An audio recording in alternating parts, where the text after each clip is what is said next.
Hello students, today I will discuss about the sensible heat factor, sensible heat factor, effective sensible heat factor and grand sensible heat factor. It is in short, sensible heat factor it is called SHF, room sensible heat factor it is called RSHF, effective sensible heat factor it is it is called ESHF, and grand sensible heat factor it is called GSHF. Correspondingly, line will be discussed according to the heat factor. This is a part of refrigeration air conditioning unit 5. Here will be discussed one by one. So first we will discuss about sensible heat factor. What do you mean by the sensible heat factor? Sensible heat factor को कैसे समझेंगे, क्योंकि अभी तक आपने air conditioning load calculation में देखा कि किस तरीके से हीट गेन होता है. सेंसिबल हीट गेन भी होता है, लेटेंट हीट गेन भी होता है, लेकिन सेंसिबल जो हीट गेन हो रहा है वो according to the weather conditions भी गेन हो रहा है. समर के लिए अलग तरीके से और विंटर के लिए अलग तरीके से. तो सेंसिबल हीट लोड कैसे गेन हो रहा है, कहाँ से गेन हो रहा है, ये अपने को देखना है. साथ ही साथ में जो लेटेंट हीट लोड है वो कैसे गेन हो रहा था ये भी हमने देखा था. तो लेटेंट हीट लोड के लिए इन्फिल्ट्रेशन ऑफ एयर देख रहे थे, that is the impurity of air, जहाँ की मॉइस्चर रहता था. साथ ही साथ में यदि घरों में खाना बनाते थे तो वहाँ भी फेस चेंज होती थी, जिसके कारण से कि वहाँ पे लेटेंट हीट आती थी. इसके अलावा भी और भी फैक्टर हैं जिसके कारण से कि लेटेंट हीट का रोल ज़्यादा महत्व रखता है. But here we will discuss about the sensible heat factor. It is the ratio of sensible to the total heat. तो sensible heat to the total heat, that is the sensible heat factor. Mathematically form में देखेंगे तो it is represented by the SHF, and SHF is equal to sensible heat upon total heat. तो sensible heat represented by the SH and the total heat represented by the SH plus latent heat. SH is equal to sensible heat, LH is equal to latent heat. तो यदि low value sensible heat factor की रहेगी, it indicates a high latent heat load. यदि low value sensible heat factor की रहेगी तो वो show करेगा कि लेटेंट हीट लोड बढ़ गया है, which is common in humid climate, जो कि ज़्यादातर नॉर्मली जो क्लाइमेट कंडीशंस रहती है वो ह्यूमिड वाली रहती है, उसमें देखा जाता है. In the problem we have to calculate following. जो प्रॉब्लम हम सॉल्व करते हैं एयर कंडीशनिंग लोड कैलकुलेशंस की, एयर कंडीशनिंग सिस्टम्स की, वहाँ पे हमें कैलकुलेट करना पड़ता है sensible heat factor of the room, that is the room sensible heat factor. हमें कैलकुलेट करना पड़ता है effective room sensible heat factor, that is called the ESHF. And हमें कैलकुलेट करना पड़ता है sensible heat factor of the coil. ये हमारा ग्रॉस या ग्रांड सेंसिबल हीट फैक्टर कहलाता है. तो ये सारे हमें फैक्टर भी कैलकुलेट करने पड़ते हैं यदि लोड कैलकुलेशन करना है या एयर कंडीशनिंग सिस्टम की डिज़ाइन करनी है, तो उसके लिए हमें ऐसा करना पड़ता है. इन अ साइकोमेट्रिक चार्ट यदि सेंसिबल हीट फैक्टर को देखेंगे तो यहाँ पे just like assume that a heating and humidification process are taking place. Heating is done from one point to this point and humidification is done from this point to this point. तो heating and humidification is done through the 1 to 2 line, okay, and the theta is the angle it is making with the horizontal. Theta is doesn't matter here, but theta is the angle making with the horizontal. And here the temperature difference, because of the when the heating process is done, the final temperature is more than the initial temperature. And after the humidification is done at a constant temperature process, here the humidification is specific humidity value will be increased without changing of the temperature. But in the case of when the sensible heating is done, इधर आपका कोई भी moisture change नहीं हो रहा है, सिर्फ temperature जो है यहाँ से बढ़कर यहाँ तक हो रहा है. तो आपको यदि सेंसिबल हीट फैक्टर निकालना है तो सेंसिबल हीट फैक्टर के लिए हमने जो फार्मूला बताया था, that is the sensible heat upon sensible heat plus latent heat. तो सेंसिबल हीट यहाँ पे रहेगी जहाँ की मॉइस्चर चेंज नहीं हो रहा है, लेटेंट हीट यहाँ पे रहेगी जहाँ की टेम्परेचर चेंज नहीं हो रहा है. तो सेंसिबल हीट फैक्टर की लाइन क्या बन गई, ये आपकी 1 to 2 सेंसिबल हीट फैक्टर की लाइन बन गई. तो यहाँ पे एंथैल्पी H1 को रीड कर सकते हैं, यहाँ पे एंथैल्पी H2 को रीड कर सकते हैं. तो that is the change of enthalpy when ever the process heating and humidification is done by the sensible heating and with the help of humidification process. So here the delta T is called a temperature change of the dry valve temperature, and omega 1 and omega 2 because of the when the sensible heating is done there will be no change of the moisture. तो omega 1 से omega 2 की value जो है change हो रही है यहाँ पे. Another is room sensible heat factor. What do mean by the room sensible heat factor? Mathematically देखा जाए तो कितनी रूम में सेंसिबल हीट है और कितनी रूम में लेटेंट हीट है. तो room sensible heat factor it is the ratio of room sensible heat upon room sensible heat plus room latent heat. तो रूम सेंसिबल हीट और रूम लेटेंट हीट ये room total heat बनती है, जहाँ की RSHF is equal to room sensible heat factor, RSH is called the room sensible heat, RLH is the room latent heat, RTH is the room total heat. इसी को यदि हम एक डायग्राम में देखें तो बहुत क्लियरली यहाँ पे समझ में आएगा. जैसा कि आपने सेंसिबल हीट फैक्टर देखा था, अब हम रूम के लिए बात कर रहे हैं. सेंसिबल हीट आपकी कहीं भी हो सकती है, रूम के अंदर भी हो सकती है, रूम के बाहर भी हो सकती है. यदि सेंसिबल हीट जो है वो आपके रूम के अंदर हो रही है या रूम में हो रही है तो उसे हम नाम देते हैं रूम सेंसिबल हीट फैक्टर. तो यहाँ पे वही चीज़ की गई है, हीटिंग एंड ह्यूमिडिफिकेशन का एग्जांपल लिया गया है रूम के अंदर कि हीटिंग भी हो रही है. Suppose that it is done in a winter condition where the humidification is required, where the heating is required. So supply air condition it is done at a point 1 and the desired condition that is the room condition which is required at point 2. So there will be a changes of the heat and enthalpy, there will be a changes of temperature. तो यहाँ पे temperature T2 जो increase हो रहा है comparison to T1 because of T1 is less than the T2 after the heating process, and the dry bulb temperature will be increased without changing of the moisture content. This is called a sensible heat factor line. And after achieving of the moisture, it will be change of moisture without changing of the dry bulb temperature. And from this point, draw a line which is touching this point. This is the saturation curve in a psychometric chart. When this line touches this point, saturation curve, this is called the room sensible heat factor line. And this point is called the operators due point. इस point को हम operator dew point बोलते हैं. Due point temperature जो है आपका heating coil का निकल के आ सकता है यहाँ से. Okay, then move to the effective sensible heat factor. तो इसको हम शॉर्ट फॉर्म में ESHF भी बोलते हैं. And it is also equal to by mathematically देखा जाए तो that is ERSH upon ERSH plus ERLH is equal to ERSH upon ERTH.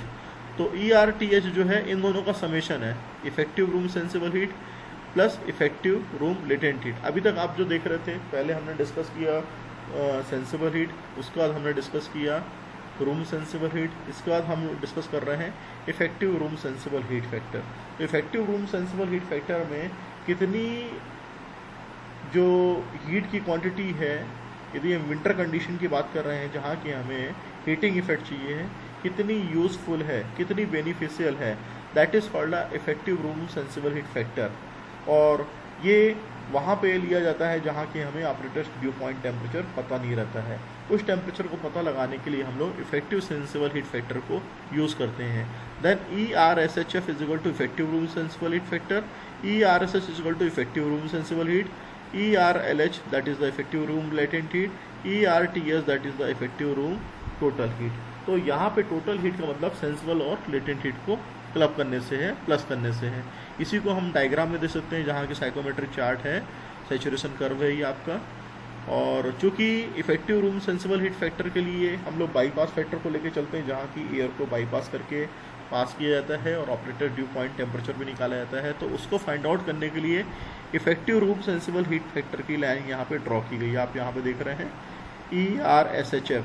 सबसे पहले हमने लाइन ड्रॉ करी थी, वो थी room sensible heat factor line. ठीक है, अब बाईपास फैक्टर जो है ये यहाँ पे BPF लिखा हुआ है और उसके साथ साथ यहाँ पे जो 4 पॉइंट है जहाँ पे की टचिंग हो रही है, क्रॉसिंग हो रही है, यहाँ पे 1 माइनस ऑफ बाईपास फैक्टर है. Specific humidity in the increasing order, dry bulb temperature from left to right direction, it will be of increasing order. Sensible heat factor scale, this is the यहाँ पे एक scale बनी रहती है जो कि sensible heat factor को show करती है. और ये कंफर्ट कंडीशन के लिए यहाँ पे अलाइनमेंट सर्कल ड्रॉ किया था, ये अभी हम अलग से आपको बताएंगे। अलाइनमेंट सर्कल मतलब ह्यूमन कंफर्ट कंडीशन कहलाती है, और ये ड्रॉ होती है 26 degree DVT dry bulb temperature और 50 डिग्री रिलेटिव ह्यूमिडिटी के बेस पे। तो 26 डिग्री जहाँ पे भी मिलेगा और 50 डिग्री RH मिलेगा, वहाँ के हिसाब से यहाँ से लाइन ड्रॉ की जाएगी। और साथ ही साथ में कितनी वैल्यू आ रही थी सेंसिबल हीट फैक्टर की, उसको टच करेंगे, ये हम देखेंगे। उसी के पैरेलल में ये वाली जो चीज़ है, ये आपका सेंसिबल हीट फैक्टर की लाइन ड्रॉ हो जाएगी, स्केल है यहाँ पे, और ये आपका अरेंजमेंट सर्किल हो गया। इससे हमने पास कर दी सेंसिबल हीट फैक्टर की। तो जैसी लाइन यहाँ पे मिलेगी उसी के हिसाब से इसके पैरेलल में रूम सेंसिबल हीट फैक्टर की लाइन को ड्रॉ करेंगे। और बाद में यहाँ पे जो effective room sensible heat factor line है, it will be draw according to the bypass factor of the air. Air के कितना बाईपास किया गया है, हीटिंग कॉयल हो चाहे कूलिंग कॉयल हो, उसके हिसाब से कितना बाईपास किया गया है उसके हिसाब से करते हैं। तो यहाँ पे सभी चीज़ की कंडीशंस दी हुई है, आप देखेंगे तो रूम की डिज़ाइनेड कंडीशन दी हुई है 2 पॉइंट पे, 1 पॉइंट पे आउटडोर कंडीशन है कि एयर जब आ रही है वहाँ से। रूम की डिज़ाइन कंडीशन ये है। तीसरी कंडीशन ये मिक्सचर की, जहाँ पे कि मिक्सचर हो रही है कूलिंग कॉयल के साथ में यदि हम कूलिंग कर रहे हैं। और 4th पॉइंट जो है रूम सप्लाई एयर कंडीशंस है, और 6th पॉइंट जो है ऑपरेटेड ड्यू पॉइंट है। तो यदि हम रूम सेंसिबल हीट फैक्टर पे काम करेंगे तो ये पॉइंट एक्सटेंड होके यहाँ पे मिलेगा, जो कि मैक्सिमम ऑपरेटेड ड्यू पॉइंट रहता है। But effective sensible heat factor line की बात करेंगे तो वो यहाँ से ड्रॉ होगी, और it will be less than the this point of temperature. तो bypass factor, this is the air bypass when the cooling coil or heating coil is used in during the heating and cooling of the coil or the air, it will be required. Grand sensible heat factor, इसको represent करते हैं GSHF से, and it is the define as the ratio of total sensible heat to the grand total heat which the cooling coil और the conditioning operators is required to handle.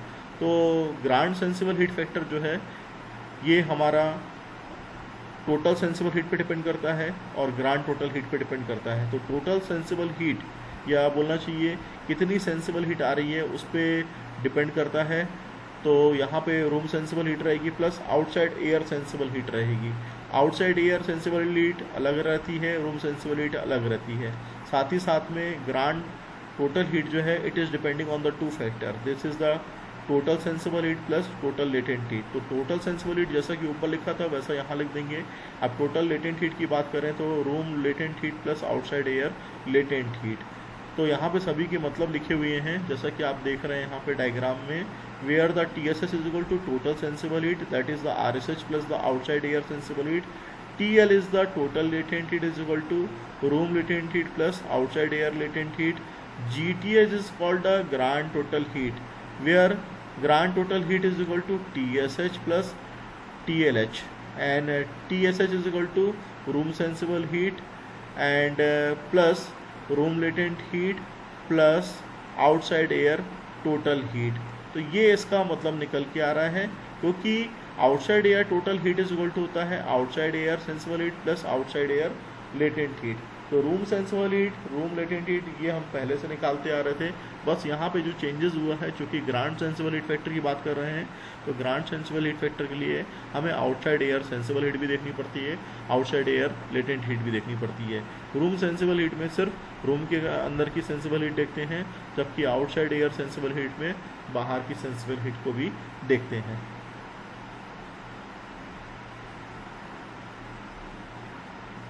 ठीक है, in this diagram it is showing the grand sensible heat factor, जैसा कि हम discuss कर रहे थे। तो 1 point in a psychrometric chart showing the outdoor condition, suppose that 30 degree is the dry bulb temperature and 60% of the RH, suppose that, and the 2 designed condition जो कि अंदर की कंडीशन चल रही है रूम की, it will be of the, चूँकि अब यहाँ पे 30 डिग्री ले लिया है और यहाँ पे फिर आ जाएगा 20 डिग्री अंदर की, चूँकि आपको ठंडा चाहिए है तो 20 डिग्री, और प्लस आपकी यहाँ पे अब चूँकि रिलेटिव ह्यूमिडिटी यहाँ पे ज़्यादा थी, आप देख रहे थे इन बिटवीन थी यहाँ पे, लेकिन ज़्यादा हो जाएगी थोड़ी सी कंपेरिजन टू दिस पॉइंट। तो यहाँ पे आपकी यदि 50% भी थी तो यहाँ 60% हो जाएगी, यदि 60% थी तो यहाँ 70% रहेगी करीबन। है ना, इस तरीके से थोड़ा सा हल्का सा वेरिएशन आएगा। And 3 point that is the mixing conditions entering the cooling coil. 1 और 2 के बीच में एक पॉइंट आता है 3 पॉइंट, जहाँ की मिक्सचर आता है, एयर को मिक्स किया जाता है कूलिंग कॉइल पे लाके। And 4th point that is the room design conditions, supply air from the cooling coil में टच होने के बाद उससे जब एयर निकल के आती है तो कितनी रूम के अंदर सप्लाई हो रही है, दैट इज़ द 4 पॉइंट। इसी को यदि हम एक्सटेंडेड कर देंगे तो ये 6 पॉइंट आपका ऑपरेटर ड्यू पॉइंट दे देगा। ठीक है, तो यहाँ पे कूलिंग एंड ह्यूमिडिफिकेशन प्रोसेस यदि करें तो room sensible heat factor line यहाँ पे दिखाई दे रही है आपको, जो हॉरिजेंटल लाइन है, जो कि हमने आपको पहले ही डिस्कस किया है। बट आपकी जो नई लाइन है grand sensible heat factor line, वो फ्रॉम पॉइंट 3 से लेके 4 पॉइंट, और जहाँ पे भी सेचुरेशन कर्व पे पॉइंट मिलेगा उसे हम grand sensible heat factor line बोलेंगे। और जहाँ सेचुरेशन पॉइंट पे सेचुरेशन कर्व पे पॉइंट आके यहाँ पे टच करेगा वो ऑपरेटर ड्यू पॉइंट देगा कूलिंग कॉइल का। तो ये कूलिंग कॉइल का ऑपरेटर ड्यू पॉइंट आपको मिल जाएगा। Grand total heat load is equal to room heating load plus outdoor load on the air conditioning unit due to the mixing of fresh air. अब चूँकि grand total heat की बात कर रहे हैं तो ग्रांड टोटल हीट जो होती है ग्रांड टोटल सेंसिबल हीट और ग्रांड टोटल लेटेंट हीट के बराबर होती है। और ग्रांड टोटल सेंसिबल हीट जो होती है वो आपकी आउटसाइड अंदर की रूम की sensible heat plus outside air sensible heat के बराबर होती है। और ग्रांड टोटल लेटेंट हीट की यदि बात करें तो वो आपकी room latent heat plus outside air latent heat के बराबर होती है। तो अंदर कितना मॉइस्चर है प्लस उसके अलावा बाहर कितनी इम्प्योरिटी वाली इन्फिल्ट्रेशन वाली एयर अंदर आ रही है, that is the outside air latent heat load. Line joining mixture conditions after mixing with the fresh air to the ADP. तो ये हमने एडीपी टेम्परेचर निकालने के लिए ऐसा किया है। इसी चीज़ को यदि यहाँ पे डायग्राम में देखेंगे तो तीनों लाइनें एक साथ यहाँ पे आपको नज़र आ रही हैं, ESHF, RSHF, GSHF। तो RSHF it is a simple, जो कि हम डिस्कस करते थे सेंसिबल हीट फैक्टर का एडवांस रूप, that is the RSHF। Effective room sensible heat factor, when the room sensible heat is not in effective manner, then it will be find out the effective sensible heat factor and it will be shown by the dotted line. And the grand sensible heat factor, when the mixture condition is drawing and extended this line up to the saturation curve, this is called a grand sensible heat factor line. It will be showing in the literature the outside air after the mixing with return air gives condition E as shown in figure, जो कि show की जा रही है। This is then pass over the cooling coil. इसी को हमें cooling coil के ऊपर से पास करना पड़ता है। The cooling coil and humidification process then proceed from the mixture condition E to ADP as shown in figure, जो कि हम ADP कंडीशन को फिगर में शो कर रहे हैं। The conditions of air leaving the coil is L on the grand sensible heat factor line. जो condition of air है जब ये कूलिंग कॉइल से यदि लीव करती है तो उसको हमने GSHF लाइन पे दिखाया गया है। The line joining L to R जो रहेगी that is called the room sensible heat factor line as shown in figure. तो L to R जो रहेगी वो आपकी room sensible heat factor line रहेगी। और उसके अलावा it could be seen that GSHF and the RSHF line are actual process taking place in the coil and the room respectively. Okay, but effective room sensible heat factor line जो रहती है वो conceptual line है और उसको हमने dotted line से show कर रखा है। इसी चीज़ को हमने यहाँ पे डब्बे के रूप में दिखा रखी है सारी चीज़ों को जो आप देख रहे हैं। Effective room sensible heat factor that is the ERSH upon ERSH plus ERLH है। और room sensible effective room sensible heat is equal to room sensible heat plus bypass factor into outside air sensible heat. Here room latent heat is effective room latent heat is equal to room latent heat plus bypass factor into outside air latent heat. ऐसा कर सकते हैं क्योंकि हमें effective value चाहिए जो air को ही बता रही है कि कितनी एयर इफेक्टिव बन के वहाँ पे लोड काउंट कराएगी। ठीक है, उसी चीज़ को यहाँ पे शो किया गया है। This is the alignment circle which is showing here sensible heat factor scale, it is drawing here, this is the point where it is drawing. तो 50% RH and 26 degree of the जो dry bulb temperature है इस point के हिसाब से यहाँ पे line आपकी इस तरीके से ड्रॉ हो जाएगी। this is here is called the arrangement circle. This is a diagram already discussed where the bypass factor is considered. 1 point is the outdoor design condition, 2 point is the room design condition, 3 point is the mixture condition, 4th is the supply air conditions, and there is also 6 point and 5th point is the operator dew point, and this is the arrangement circle which is showing in the diagram with corresponding to the sensible heat factor scale. The value is given and obtained from the mathematically sensible heat factor values whenever the sensible heat and whenever the latent heat is given in the problem. It will be calculated from with the formula. Sensible heat factor formula is equal to sensible heat upon sensible heat plus latent heat. It will be showing here the values and the drawing with the arrangement circle, which is called a 26 degree drivable temperature and 50% of the RH. Okay, तो ये सारी conditions रहेगी. Coil oil DP temperature जो है वो यहाँ से हम देख सकते हैं सरफेस से. In the slides, if any doubt, then we will discuss, and in later problems I will be discuss about the problem on the load calculations and the numerical problem on the air conditioning system. Thank you.